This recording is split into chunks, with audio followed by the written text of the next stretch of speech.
আমার শরীরের জামা কাপড় বিছানার বাহিরে পড়ে আছে, বিছানায় ছোপ ছোপ রক্তের দাগ। নিশ্চয়ই কোনো মেয়ের সাথে আমি রাত্রি যাপন করেছি, কিন্তু কোন মেয়ের সাথে করলাম আর কিভাবে বা করলাম আমার তো কিছু মনে আসতেছে না। মা, তোমার মেয়েকে নিয়ে যাও তো, নয়তো আমি কিন্তু ওর মাথার সব চুল টিনে ছেড়ে ফেলবো। আমার সাথে মস্করা করা। উর্মিলা কিছু বলতে যাবে তার আগেই শাহনাজ বেগম উর্মিলাকে থামিয়ে বলে, একদম চুপ, চা এখান থেকে। শাহনাজ বেগমের ধমক খেয়ে উর্মিলা হাসতে হাসতে রুম থেকে বেরিয়ে গেল। শাহনাজ বেগম দরজা পর্যন্ত এসে ফের আলফির দিকে তাকিয়ে বললেন, চেহারার এই অবস্থা নিয়ে নিচে আসিস না। আমি তো আর উর্মিলার মতো করে সবাইকে ধমক দিয়ে চুপ করাতে পারবো না। ভালো করে মুখ ধুয়ে তারপরে নিচে বের হোস। শাহনাজ বেগম রুম থেকে বের হতেই আলবি দ্রুত পায়ে এগিয়ে গিয়ে দরজা লক করে দিল। তারপর সময় নষ্ট না করে ড্রেসিং টেবিলের সামনে দাঁড়াতেই তার চোখ জোড়া কপালে উঠে গেল। তার ডান গালে মেহেন্দির রং লেগে আছে, উজ্জ্বল ফর্সা চেহারায় লাল রং একদম ফুটে রয়েছে।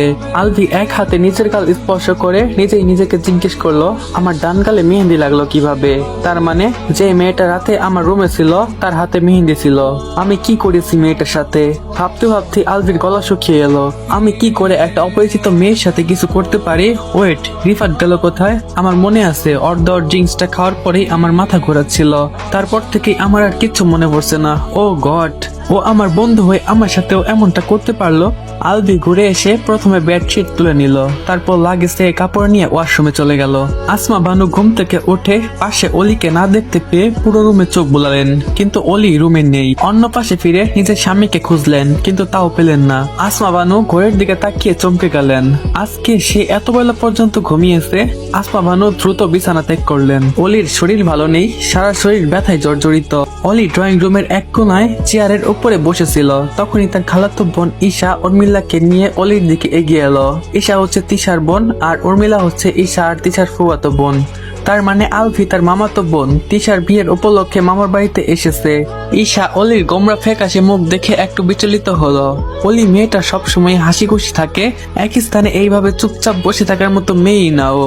ঈশার চাহনি দেখে অলি নিজের গায়ের পেছানো ওড়নাটা আরেকটু ভালোভাবে জড়িয়ে নিল। কিরে অলি, তুই এভাবে চুপচাপ বসে আছিস কেন? শরীর খারাপ লাগছে নাকি? অলি জিভ দিয়ে নিজের ক্ষতবিক্ষত ঠোঁট জোড়া ভিজিয়ে বলল, এমনি আপু, ভালো লাগছে না, সেই জন্যই বসে আছি।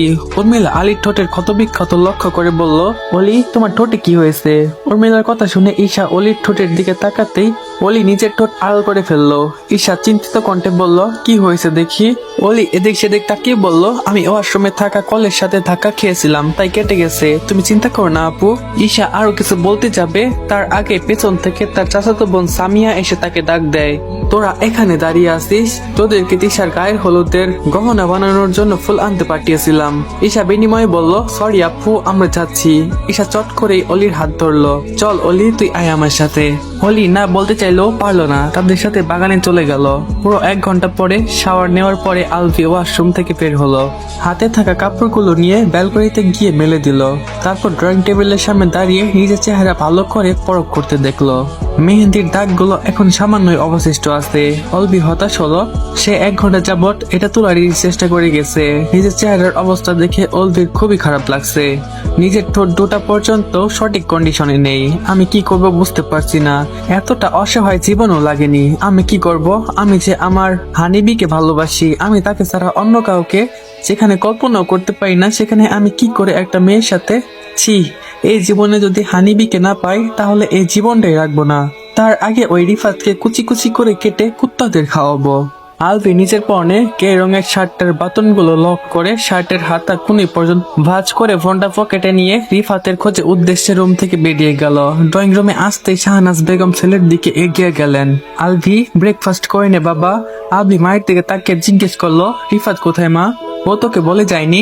আলভি ব্রুকুসকে তাকালো, কি বলে যাবে? শাহনাজ বেগম ড্রয়িং রুমের দিকে যেতে যেতে বলল, ও তো রাত 1:30 নাগাদই শহরে ফিরে গেছে। বললো ওর নাকি কি একটা গুরুত্বপূর্ণ কাজ পড়ে গেছে, সেজন্যই তো ছেলেটা ওভাবে তড়িঘড়ি করে চলে গেল। মায়ের কথা শুনে অলি প্রচন্ড পরিমাণে রেগে গেল। সে রেগে মেগে সামনে তাকাতেই অলি, ঈশা আর উর্মিলাকে দেখতে পেল।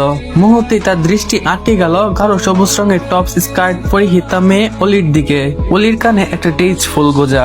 অলি আলভিকে দেখেনি, সে তো ঈশার সাথে কথা বলতে বলতে ব্যস্ত।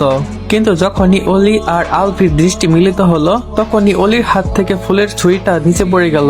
অলি না চাইতেও কাঁপতে শুরু করলো। ঈশা বলে উঠলো, এটা তুই কি করলি অলি, ফুলগুলো ফেলে দিলি? অলি মুখে কিছু না বলে ঈশার পেছনে লুকাতে লাগলো। অলির এখনই কর্মকাণ্ডে ঈশা, উর্মিলা আর আলভি তিনজনই অবাক হয়ে গেল। ঈশা অলির হাত টেনে ধরে অলিকে সামনে এনে বলল, অলি ভয় পাচ্ছিস কেন? কালকেই না অভি ভাইয়ার সাথে আপু পরিচয় করিয়ে দিল। উর্মিলা হাসতে হাসতে বলল, আমি শিওর যে অলি তারপরেও ভাইয়াকে দেখে ভয় পাচ্ছে। উর্মিলার কথা শুনে আলভি চমকে তাকালো। আমি কি বাঘ নাকি ভাল্লুক যে আমাকে দেখে ভয় পাবে? আশ্চর্য। উর্মিলা হাসির গতি বাড়িয়ে দিয়ে বলল, ভাইয়া তুই মুখটাকে এরকম করে রাখিসিস যে যে কেউই তোকে দেখে ভয় পেয়ে যাবে। একটু হাসতেও তো পারিস নাকি? শুধু শুধু মেয়েটাকে ভয় দেখাচ্ছিস কেন? আলভি এবার অলির দিকে এগিয়ে গেল। ঈশার উদ্দেশ্যে বলল, দেখি শর্ত। ঈশা সরতে চাইলে অলি ঈশার পরনে ওড়না টেনে ধরে। অলির রিয়াকশন দেখে আলভি এবার পুরোপুরি ভাবে শিওর হলো যে অলি তাকে দেখে ভয় পাচ্ছে। ভয় মেয়েটার চেহারা রক্তিম বর্ণ ধারণ করেছে, সেই সাথে চোখ দুটোতেও অস্ত্রকণা জমেছে। আলভি অসহায় চোখে অলির দিকে তাকালো। আলভি অলিকে ভালোবাসে। অলির চোখে থাকা তার প্রতি এই ভয়টা আলভি মনে মেনে নিতে পারছে না। অলি, আমাকে দেখে ভয় পাচ্ছ? আলভি পুরো কথা শেষ করার আগে অলি তাকে পাশ কাটিয়ে সিঁড়ি বেয়ে উপরে উঠতে লাগলো। আলভি অলির দিকে তাকাতে দেখলো অলি নিজের পরনের স্কার্ট হালকা উঁচু করে সিঁড়ি বেয়ে উপরে উঠছে। তখনই আলভির নজর অলির পায়ের উপরে পড়লো। সে দেখলো অলির বাম পা ফাঁকা, শুধু ডান পায়ে নুপুর আছে। আলভির মুখ থেকে আপনা আপনি বেরিয়ে এলো, শিট। এভাবে অলিকে চলে যেতে দেখে ঈশা অলির পিছে পিছে চলে যায়। অজ্ঞতা উর্মিলা নিচে পড়ে থাকা ফুলগুলো তুলে নেয়। আলভির ভাবনার মাঝেই তার ফোনে একটা মেসেজ আসে। আলভি ফোনটা হাতে নিয়ে মেসেজটা দেখা মাত্রই তার চোয়াল শক্ত হয়ে যায়। মেসেজে লেখা আছে, কিরে বন্ধু, রাত কেমন কাটলো? ধন্যবাদ দিতে হবে না তো বল, এখন মেয়েটার প্রতি তোর ফিলিংস কাজ করছে তো? শোন, ওর মতো মেয়েরা একবার বেড পর্যন্ত ঠিক আছে, কিন্তু তুই তো সেটা মানতে চাইছিলি না। কি বলেছিলি তুই? যে অলির দিকে কেউ তাকালে তুই নাকি তার চোখ তুলে নিবি, হাত বাড়ালে হাত কেটে ফেলবি। তো এখন নিজের চোখ তোল আর হাত কাট। মেয়েদের দিকে না তাকিয়ে এতদিন নিজেকে মহান মনে করেছিস, এখন নিজেই বুঝেছিস তো ওর মতো মেয়েরা আসলে একবার ইউজ করার জিনিস। মেসেজটা পরে আলভি ওই নাম্বারে কল দিল, কিন্তু নাম্বারটা বন্ধ। আলভি রেগে মেয়েকে ফোনটাই ছুড়ে মারলো। অলির বাবা লিয়াকত সাহেব কাজের লোকের সাথে বাজারের ব্যাগগুলো রান্নাঘরে দিয়ে আসার উদ্দেশ্যে ড্রয়িং রুম পেরিয়ে রান্নাঘরের দিকে যাচ্ছিল। তখনই আলভির ছুড়ে মারা ফোনটা দুর্ঘটনাবশত ছিটকে গিয়ে লিয়াকত হোসাইনের মাথা বরাবর লাগলো। তো গাইস, ইউটিউবে 25K সাবস্ক্রাইবার কমপ্লিট করে দাও। গল্পটা ইউটিউবে 20 মিনিটের পাঠ করে নিয়ে আসবো। ইউটিউবের লিঙ্ক টিকটকে বাড়িতে দেওয়া আছে, অথবা ইউটিউব চ্যানেলের নাম ইটস মি ইয়ান।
আসসালামু আলাইকুম এভরিওয়ান। তো গল্পটি কীরকম জানবে, আর এটার দ্বিতীয় পার্ট খুব তাড়াতাড়ি আমি আপলোড করব।